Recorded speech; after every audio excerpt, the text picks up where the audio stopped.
All right, so we are at the Thor booth here Of course. over at SEMA 2025 in Las Vegas.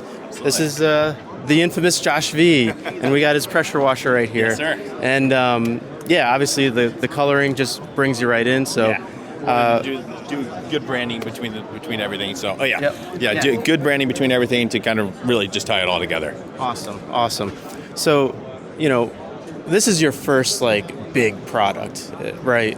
So what I wanted to ask you was not necessarily to get into the technical details, but you're somebody who has now gone through a full cycle of product development. Yep. Right, and this is the real product development. This isn't we just put a name on something. This is you came up with the design. Yep. You have performance requirements. How is that? How was that process for you in the beginning? Where are you at now? Yeah. And if you had to change something, and do this over again, Sure. What do you know now that you wish you knew before? So the process has been a lot of fun. Also, a little bit aggravating, just the back and forth, right? So I do rely heavily on the engineers at the factory to do most of the heavy lifting on that side of things. But so we've got the induction motor. It's running to an axial pump. My biggest thing has been dealing with the things that I usually record about, right? Running the amps, the volts, flow, and PSI. But one of the things that I came to find out was just with the wobble plate inside. The degree of that wobble plate makes a huge difference in the impact of what the machine's doing. So that was a fun process, trying out a million different of those to really get it dialed into where I wanted it.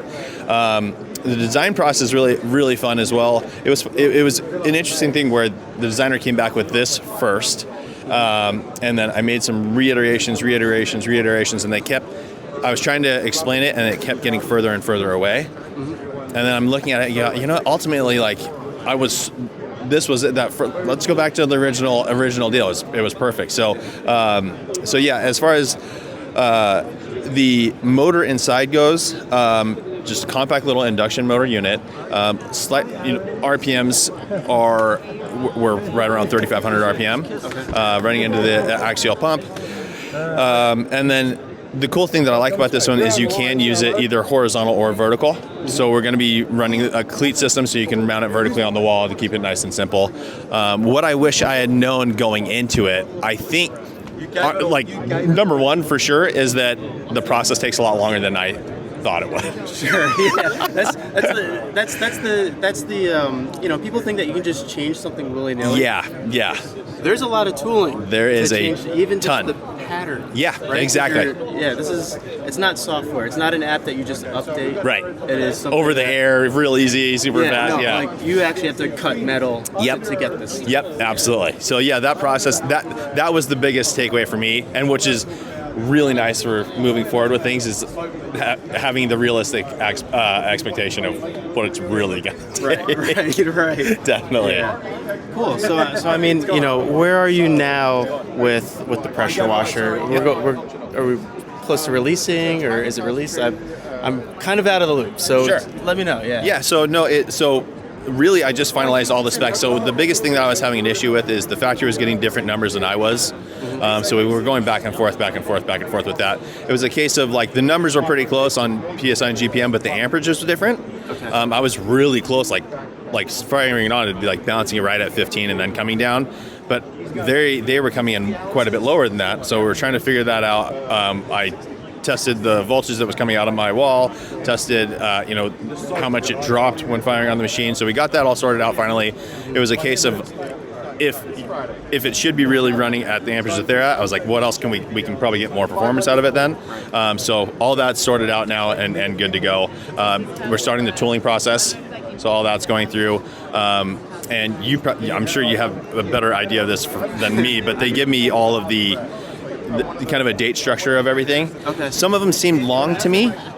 So I did reach out and I was like, does it actually need to be that long? And they're like, we can shorten some, but I also don't want to rush it and then run into issues. Right. So it's slated for spring, so March, April timeframe. Okay, yeah, so 5-6 months. Yeah. 5 months or so. Yeah, exactly. So fingers crossed nothing else comes up. But the other thing that I'm still working on is because my raw units have been completely exposed, wires sticking out, fan exposed completely in the back. Yeah. So I don't know where the decibel reading is going to be truly yet. Once, because that's one of the things I want to try and keep it as quiet as possible.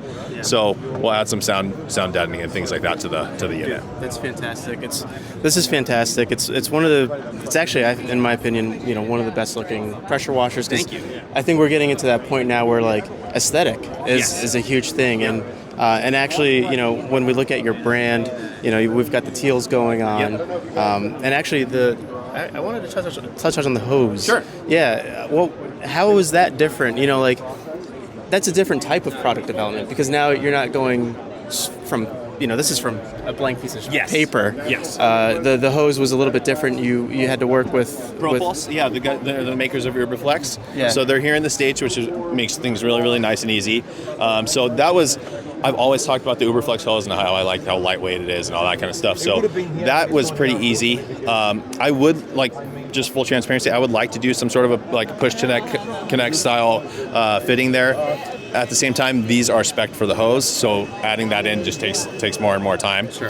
So we're a little bit limited on that, but so many people asked for a teal variant, and I didn't want to just do another quarter. I figured let's do something a little bit different. So they hadn't offered a 5/16 in their Uberflex lineup before, so they developed that, and we got that going for a 5/16 variant. Yeah, so a little less flow restriction going through, and I'm excited for that. Yeah, that'll also help out with.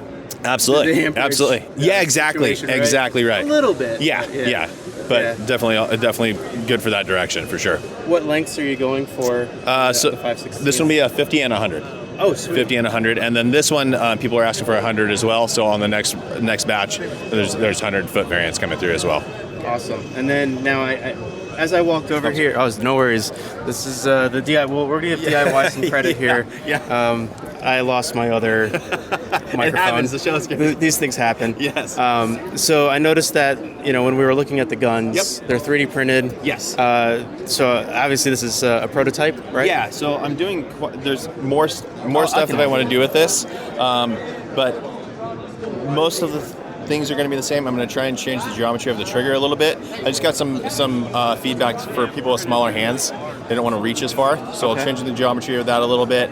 Probably work to get a slightly easier pull as well. Mm-hmm. But as far as the fluid swivel, the push connect nozzle, all that's going to be the same. One cool little feature that's super on the design side that's super simple is that Jamie the cleaner actually reached out to me. He was like, "Hey man, I need a solution where when I'm filling my bucket, getting my bucket ready, I don't want to have to sit there and hold it the whole time." Mm-hmm. So the idea is, imagine the nozzle is here. You can just remove it, pull the trigger, use this piece here. This will be gusseted and all that, and it'll basically just stick through. The end piece of the quick connect will poke through, and it'll pin the trigger in place. That's a good idea. That's super simple, right? Idea, actually. Yeah, I didn't expect that. Yeah.